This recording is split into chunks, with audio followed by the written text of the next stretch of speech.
Did I say it wrong? Killer. Killer. I don't know this Waifs coming out too.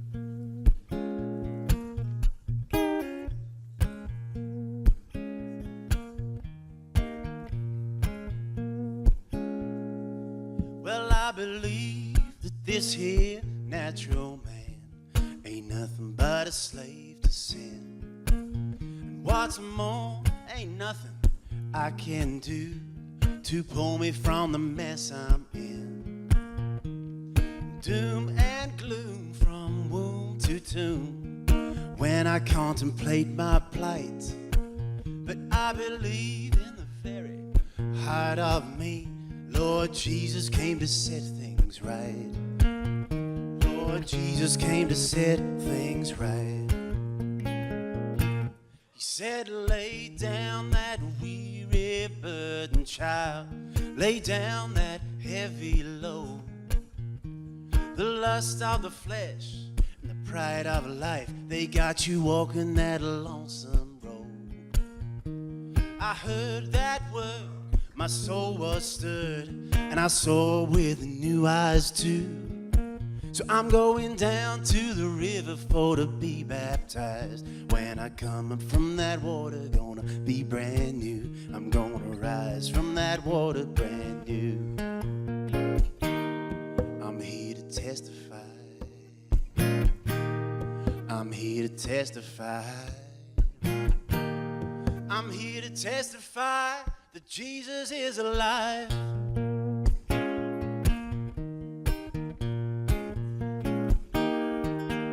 And I believe my every sin was cast to the bottom of the sea below. And scarlet though I may appear, the blood of Jesus makes me white like snow.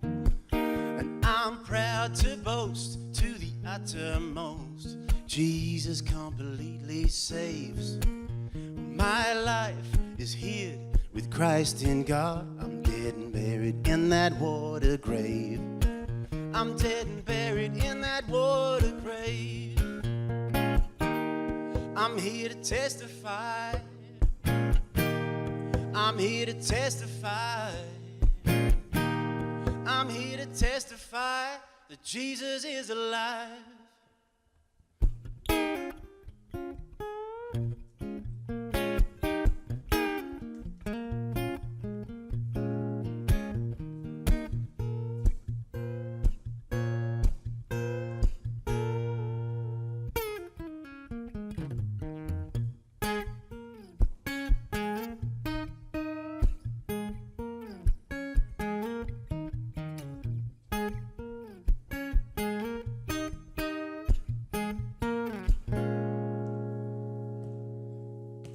Well, you can scoff and mock and ridicule. You can say God's word's a lie and tell me I'm just some wide-eyed fool. But one thing that you can't defy, of what I testify, you can't deny. For I was blind, but now I see. And I'm not the same. Grace rearranged and saved a poor wretch like me. Jesus saved a poor wretch like me. I'm here to testify. I'm here to testify. I'm here to testify that Jesus is alive. Jesus is alive. Well, I'm not the same, 'cause Jesus is alive. And grace rearranged, 'cause Jesus is alive. I said that Jesus is alive. Jesus is alive. I said that Jesus is alive. Jesus is alive.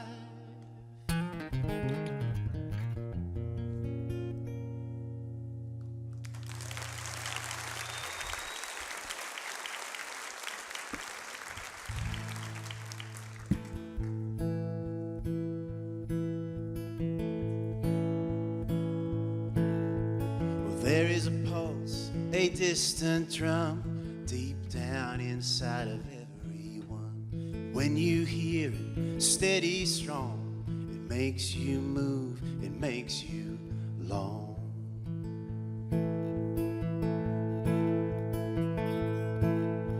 Add to that beat the melody that's written into our chemistry. When you hear it, you know you belong.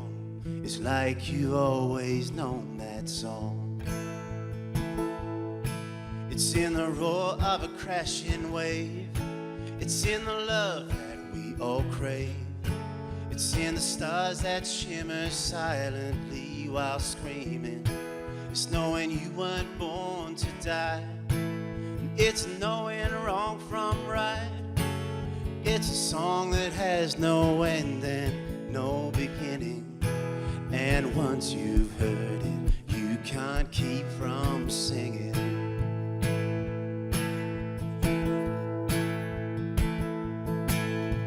Add to that sound the notes that roll off strings stretched tight from soul to soul. And when that harmony comes in play, it draws you in under its sway. It's in the swirling autumn breeze, dancing with the falling leaves. It's on a mountaintop in morning sunlight gleaming.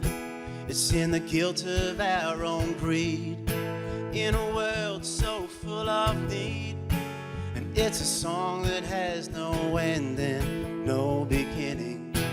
And once you've heard it, you can't keep from singing.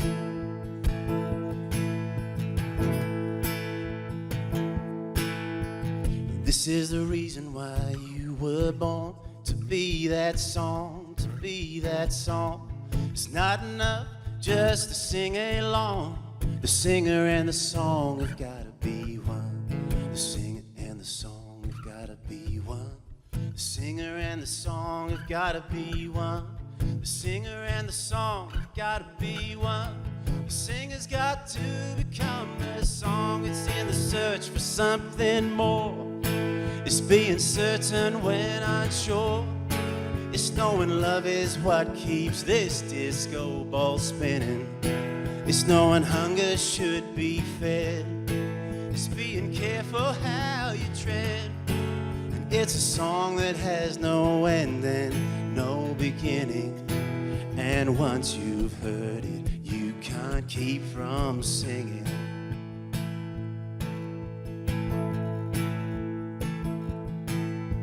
Well, there is a pulse, a distant drum, deep down inside everyone.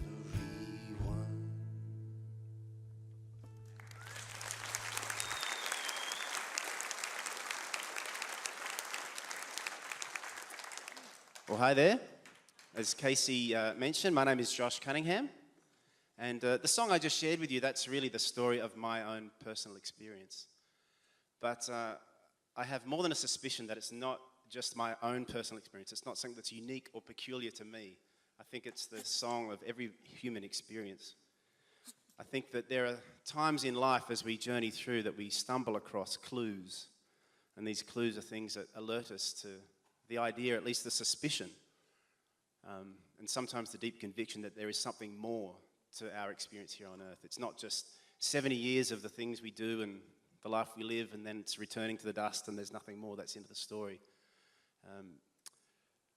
I had the personal experience of coming across some of these clues and starting to search and ask deeper questions on the account of that. Questions about meaning and fulfillment and purpose in life. I was born into a Christian family. I grew up in a Christian home. I went to church. I read the Bible. I said my prayers. And you might think that somebody from that kind of context would contemplate those kind of deep questions of life and look at them and answer them from a biblical or a Christian perspective. But that wasn't the case for me. I was a kid in that context, but it didn't really resonate with me. I didn't respond to it. In fact, any response that I had was probably more resentment than anything else. I didn't like going to church. I felt like church was kind of like a theatre where people would go once a week and they would put on their act and they'd play the part to impress other people or to appease other people. I felt like the Bible was just a dusty old book of fables and fairy tales.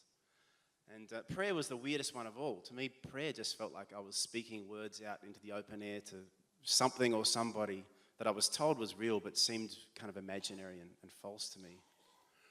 So you can imagine that as a teenager, when I stumbled across one of these things, that suddenly everything sort of clicked into place. And here was something that not only I could see that it was real, I could pick it up, I could touch it, I could hold it. And best of all, I could make sounds out of it. Something could come from my head, through my fingers, into this wooden box and come out of this hole. And there was like a direct connection from there to here. It really resonated me in a way that nothing else had in the past. Certainly not the idea of God. But I guess if I wanted to wrap religious language around it, I would say that probably the guitar and music itself became a bit of a god to me. It was the thing that certainly replaced the role that God would have had in my life had I responded to the upbringing that I had. But music and guitar, it kind of created this real sense of purpose, fulfillment, and an identity, importantly. This was my place in the world. This is what I was born to do. This was my thing. And so when I ventured off from home at the end of high school, at the age of 18, I basically had a guitar in my hand and $20 in my pocket, and I went out to find my way in the world. And during that next year, I came across two sisters from Albany, Western Australia. And we formed a band called the Waifs, which is still around. This year is actually our 25th anniversary. So we've been going for that long. And it's been quite a journey. This experience with music and it occupying this kind of primary place in my life, it just kept going from height to height along that journey. We started writing our own songs, recording our own songs, and those records ended up being successful. We got songs on the radio, multi-platinum selling albums, ARIA Awards, doing our own concerts, not just in this country but around the world, and as has been mentioned, playing with people like Bob Dylan and Keith Urban as well. And so I guess in a way people would look at that existence and say, well, that guy's got it made, he's living the dream. What more could you want? And for a long time I felt that way about it myself. I felt that I'd arrived and there's nothing more that I'd want in life and I couldn't possibly be happier. And then strangely enough, I started to kind of have this sort of sense that, well, maybe there is more. The things that had fulfilled me weren't really that fulfilling anymore. I mean, still I got a lot out of it, but it wasn't ultimate fulfillment. Little did I know that my parents had been praying for me for many years as I've been tripping around the world living this dream existence. And they were praying specifically that God would put that kind of restlessness, that longing in my heart. In addition to that, they were praying that he would send people in their absence, that he would send people that would be able to speak to me about God. And that's exactly what happened.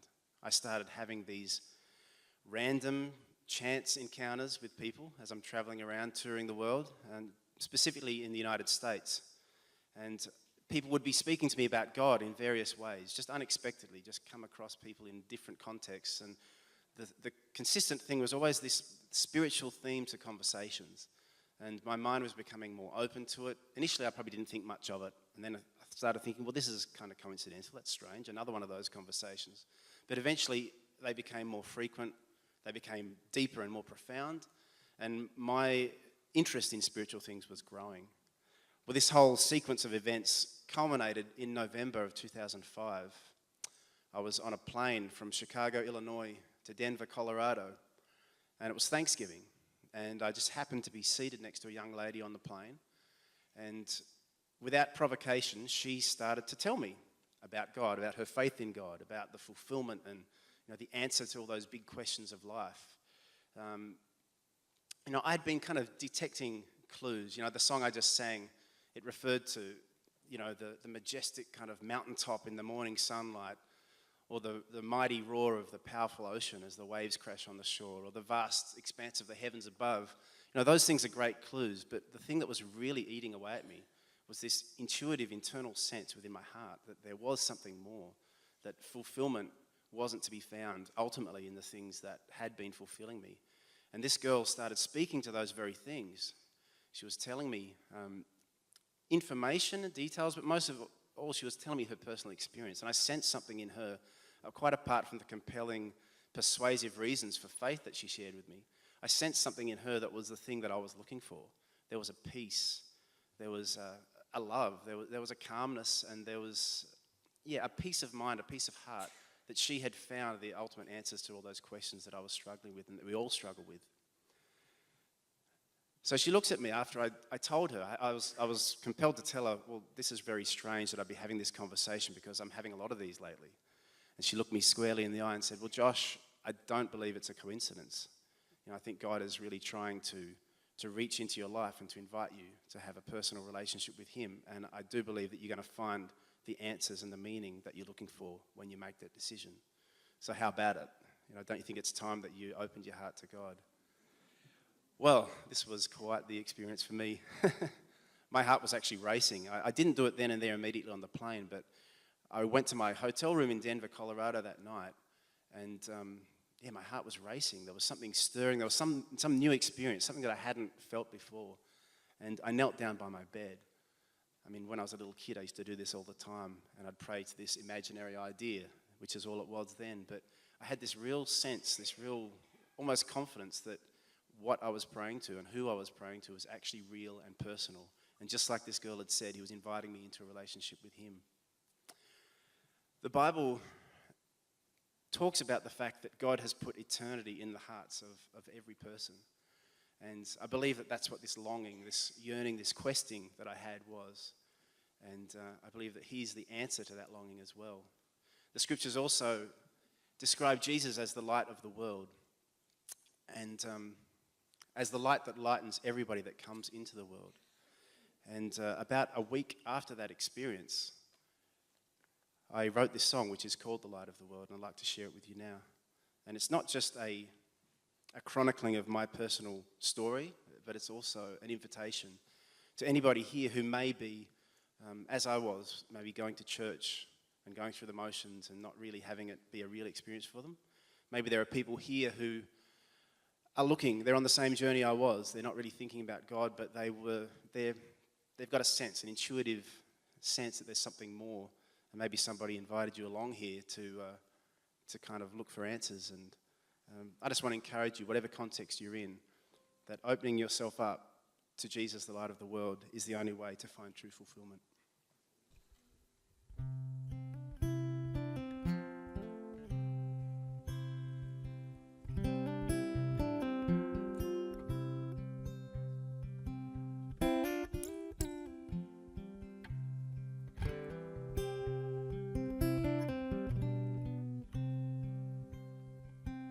There's a light in the valley. There's a light on a distant shore. There's a light on a mountain. It's the light that'll guide you home. It shines in the darkness. It speaks through the word. Light of forgiveness, the light of the world.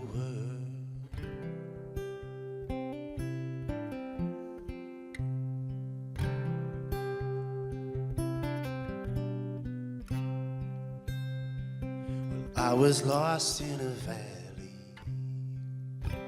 and I was lost on a raging sea, lost on the mountain. Until the light shone on me. It led me out of the darkness and back to the shore, to the top of the mountain, to be lost no more.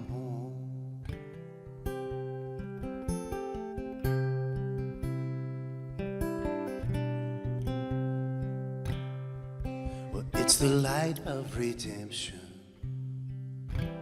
and it's the light of a grander plan, the light of forgiveness. Yeah, the light is the Son of Man, shining in the darkness, shining in Light is the way. He's the truth and the life.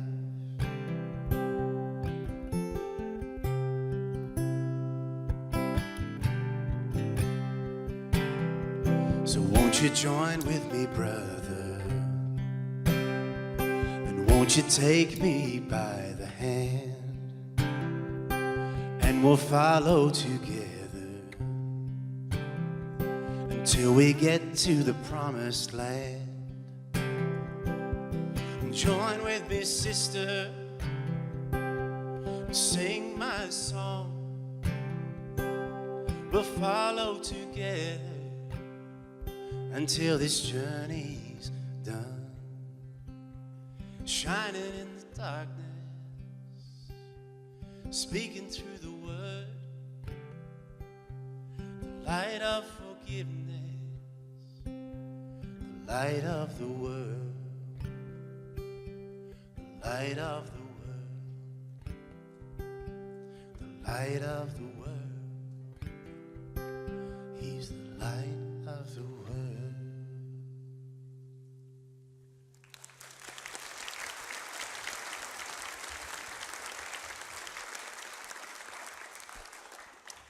I have time for one more song, and I just want to leave you with a song that is basically about the meaning of life. A lot of people philosophize and have spent a great amount of time trying to figure out what the answer to that is. But as you probably got a bit of a sense from all the presentations this week, and hopefully what I've shared with you today as well, it's really all about love.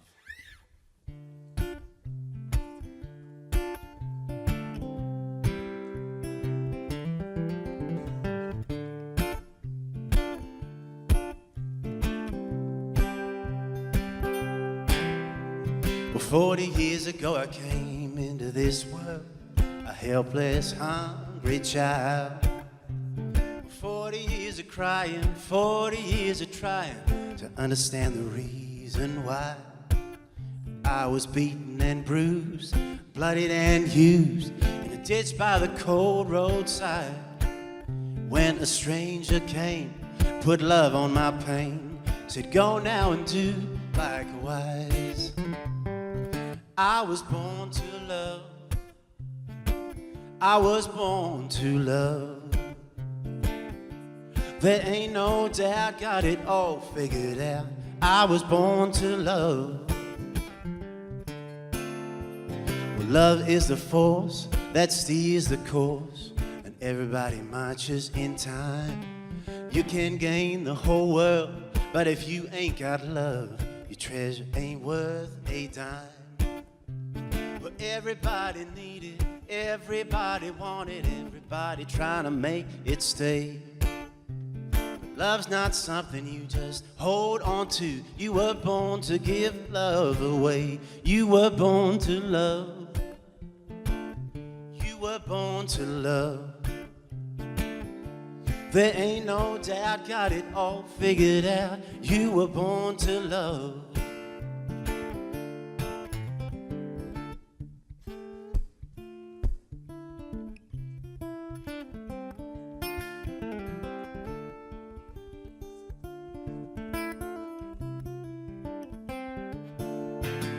Well, love's not something you just fall into.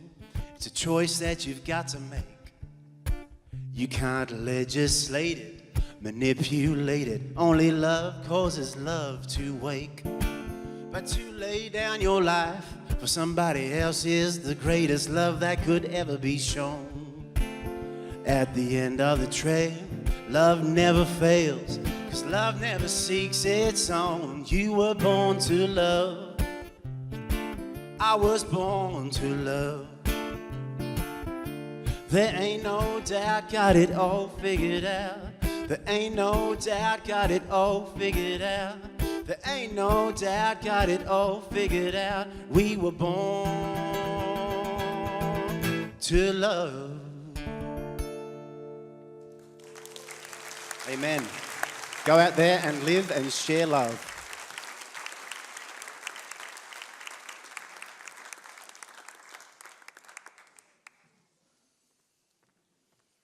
Oh, Josh, you better come back out here. Sorry. We hadn't scheduled a Q&A for you, but someone sent a question in anyways. And so, and here's the question. Are you ready? I'm ready. Okay. This is not real theological, but this is prophetica. So there's a lot of heavy theological issues so just prepare yourself. Here's the question. How do I get a beard exactly like yours? Signed, Neil. Just don't shave, and it will happen. Yeah, right. I've tried that. It doesn't work. Now, once again, you can buy Josh's album at the music booth. My wife told me where it is, but I wasn't really listening. So just persevere. I'm sure you'll find it. It's just out there. Is it right here? Yeah, Okay, good. On that side on the end. Thank you. Would you just give Josh a hand one more time? We love his music. Thank you, man. Well done.